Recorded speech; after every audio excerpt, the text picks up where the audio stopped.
Hello అందరికీ. గోధుమ పిండితోని పరాటాలు ఎప్పుడైనా ట్రై చేశారా? ట్రై చేయకపోతే ఈ ప్రాసెస్లో ట్రై చేయండి. చాలా పొరలు పొరలుగా వస్తాయి. దీనికోసం 1 కప్పు గోధుమ పిండి తీసుకొని కొంచెం సాల్ట్, 1 టేబుల్ స్పూన్ ఆయిల్ వేసుకొని వాటర్ వేసుకుంటూ చపాతి పిండిలాగా కలుపుకోవాలి. ఈ కలుపుకున్న పిండిని అయితే ఒక 10 to 15 మినిట్స్ అయితే పక్కన పెట్టుకోవాలి, మూత పెట్టుకొని, లేదా ఒక కవర్లో వేసుకొని పెట్టుకోవాలి. తర్వాత దీన్ని సపరేట్ చేసేసుకొని ముద్దల్లాగా చేసేసుకొని చపాతీలాగా అయితే చేసుకోవాలి. చపాతీలాగా చేసుకున్న తర్వాత దీన్ని ఈ విధంగా కట్ చేసుకోవాలి. కట్ చేసుకొని ఫోల్డ్ చేసేసుకొని మళ్ళీ చపాతీలాగా అయితే చుట్టుకోవాలండి. ఇలా చేసుకున్న చపాతీలను అయితే మంచిగా పెనం వేడాక పెనం మీద వేసుకొని చక్కగా కాల్చుకొని నెయ్యి లేదా ఆయిల్ వేసుకొని కాల్చుకొని తింటే చాలా టేస్టీగా పొరలు పొరలుగా వస్తుంది.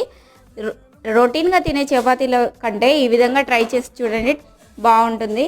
ఈ వీడియో కనుక నచ్చినట్లయితే లైక్, షేర్, కామెంట్ అయితే చేయండి. మన ఛానల్ని సబ్స్క్రైబ్ చేసుకోండి. Thank you.